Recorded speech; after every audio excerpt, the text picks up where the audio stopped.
آپ ہادیہ ای میگزین مضمون کی آڈیو ریڈ آؤٹ سماعت کر رہے ہیں۔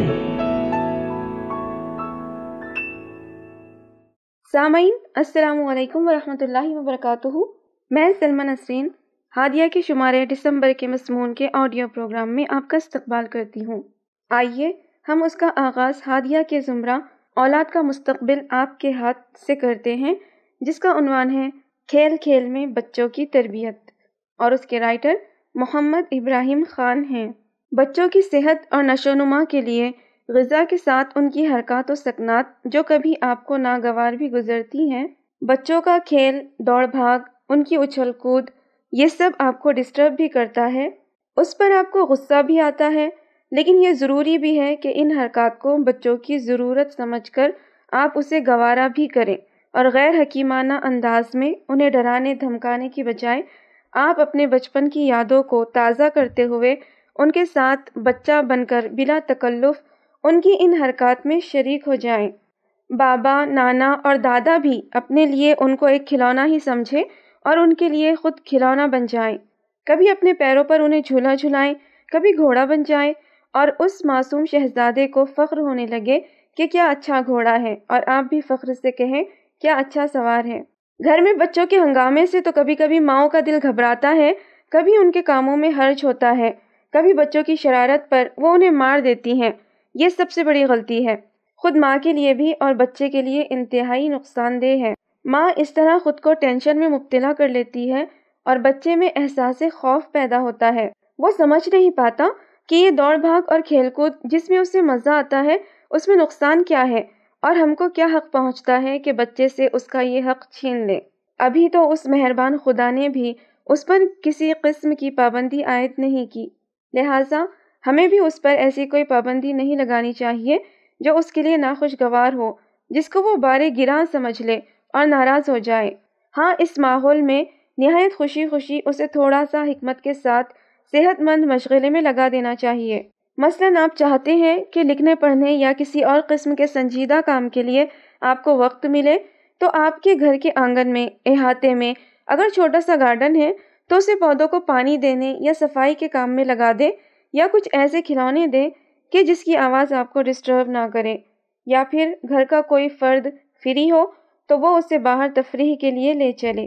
لیکن ڈرانے دھمکانے سے چپ کرانا یہ بچے کے لیے مناسب نہیں۔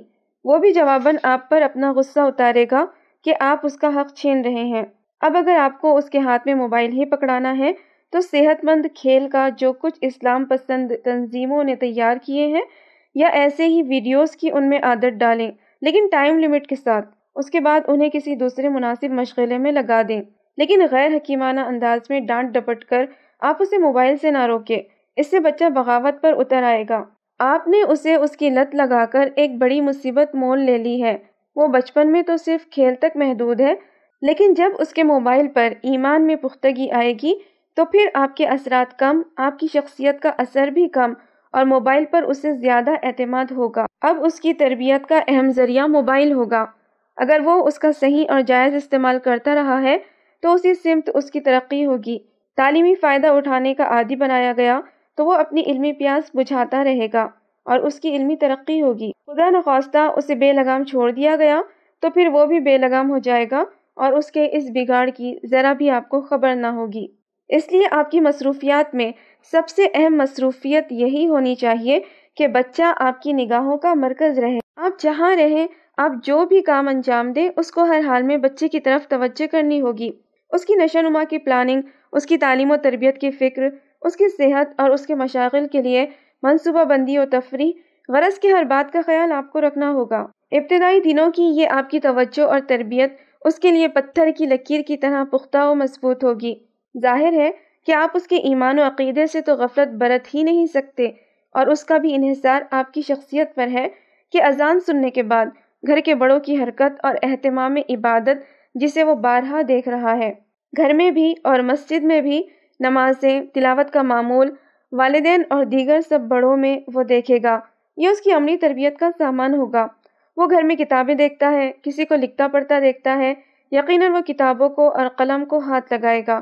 ہو سکتا ہے وہ آپ کی کتاب پھاڑ دے یا قلم سے آپ کی بیاض میں لکیریں کھینچ کر آپ کی بیاض کا صفحہ خراب کر دے۔ آپ بڑی حکمت سے اس کے اس ذوق کی آبیاری کریں، فاضل کاغذات اور قلم اس کے حوالے کر دیں، لیکن آپ نے اپنے کاغذات اور قلم سے کھیلنے پر اسے ڈانٹ پلا دی تو سمجھ لیجئے کہ زہر کا ایک بوند اس کے حلق میں انڈیل دیا۔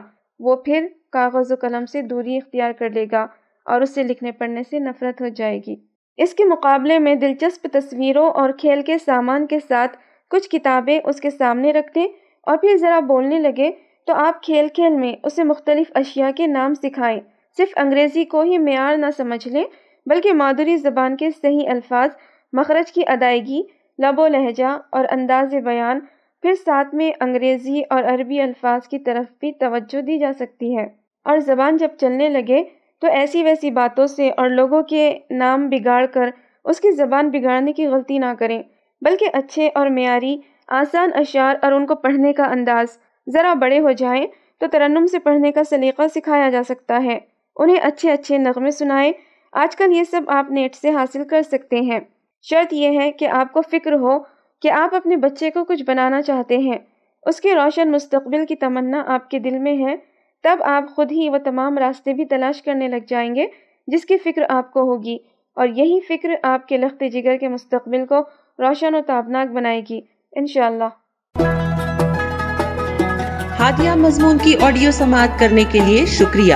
امید ہے کہ آپ کو پسند آیا ہوگا۔ ہمیں آپ کے مشورے کا انتظار رہے گا۔ اپنا مشورہ، تبصرہ اور مضامین editor@hadia.in پر ارسال کریں اور ہادیہ ای میگزین کے مضامین کو پڑھنے کے لیے ویب سائٹ www.hadia.in سبسکرائب کریں۔ انشاءاللہ ہم اگلے ہادیہ ای میگزین کے شمارے سے دلچسپ مضامین کی آڈیو لے کر حاضر ہوں گے۔ تب تک کے لیے اجازت، اللہ حافظ۔